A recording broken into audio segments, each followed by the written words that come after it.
Togo Info, le Togo à votre portée. Moi je dis qu'il vaut mieux tard que jamais. Et tant mieux pour la conférence des évêques du Togo parce que nous avons trouvé quelque paradoxal la position de la conférence. Contrairement à ce que nous avons connu en ère des Congo. Ça veut dire que l'Église nous inculque les valeurs de justice. On ne comprend pas qu'en situation d'injustice, l'Église joue à l'équilibriste. C'est ce qu'on a remarqué depuis l'année dernière, juste ici. Mais quand l'Église demande à ce qu'on prie pour la paix, pourquoi on ne demande pas ce qu'on prie pour l'alternance dans la paix? Pourquoi l'Église ne demande pas qu'on prie pour l'alternance dans la paix? Parce que l'alternance n'est contre personne. Et l'archevêque sortant, l'archevêque émérite de Lomé, je ne parle pas de Pojo, mais de Denis Amouzoudamba, l'avait dit en 2017 que la vérité est impersonnelle. Quand on parle de l'alternance, ce n'est contre personne. C'est dans l'intérêt de tout le monde, l'alternance. L'alternance n'est pas contre le chef de l'État. L'alternance n'est pas contre son entourage. Et donc, pourquoi l'Église ne demande pas qu'on prie pour l'alternance dans la paix? Et l'Église demande qu'on prie pour la paix. On prie pour la paix dans quelles conditions? C'est la paix que nous avons là, sous la baïonnette.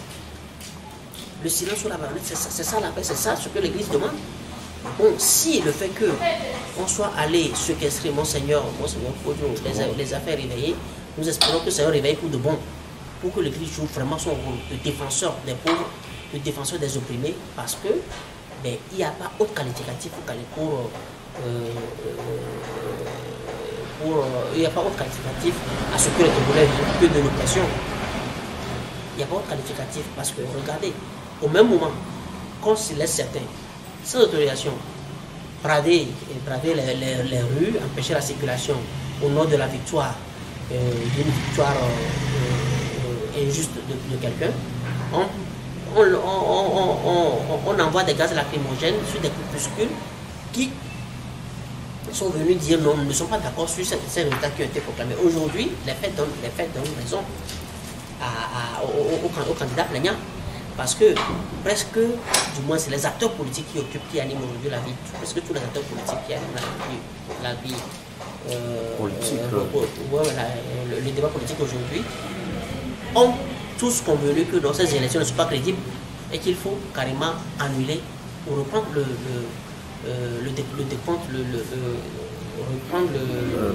comptage, le comptage des voix. Tant le PNP, tant le CAR et tant l'ANC, presque à l'unanimité, ils demandent d'abord, on ne reconnaît pas la crédibilité de ce scrutin et on demande le comptage des voix. Alors implicitement, ce qu'on peut faire, on annule carrément le scrutin et on revoit le cadre, on organise le scrutin dans un cadre plus crédible, plus inclusif, plus consensuel. Et ce n'est que ça qui est la voie de la raison. Ça ne fera pas toutes les dépenses. Mais qu'est-ce que vous appelez dépenses? Vous savez tout ce qu'on distribue aujourd'hui dans pas des canaux officieux aux gens pour acheter leur silence.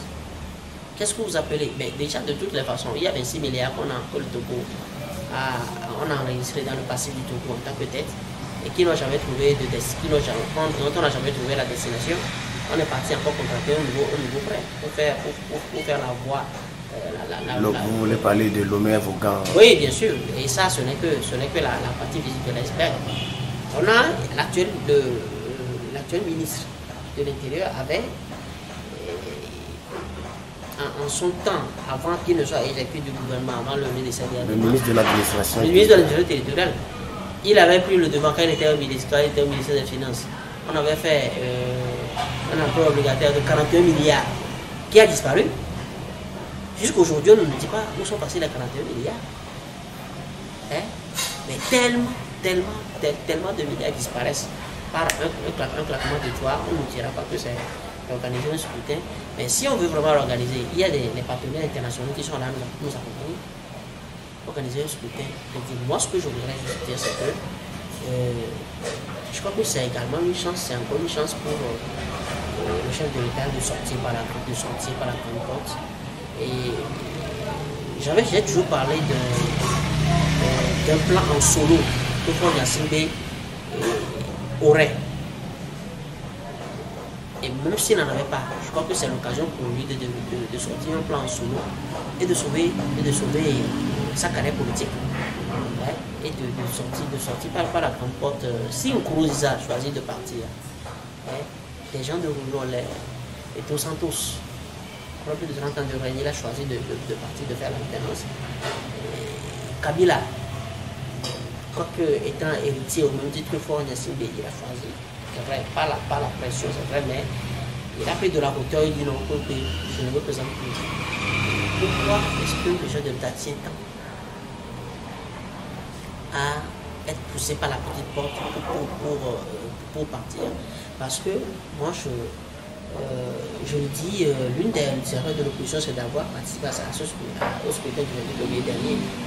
Parce que l'opposition pourrait bien faire de boycotter, que personne ne prenne sa candidature, que Faure, on allait voir si Faure allait se faire élire en tant que candidat unique.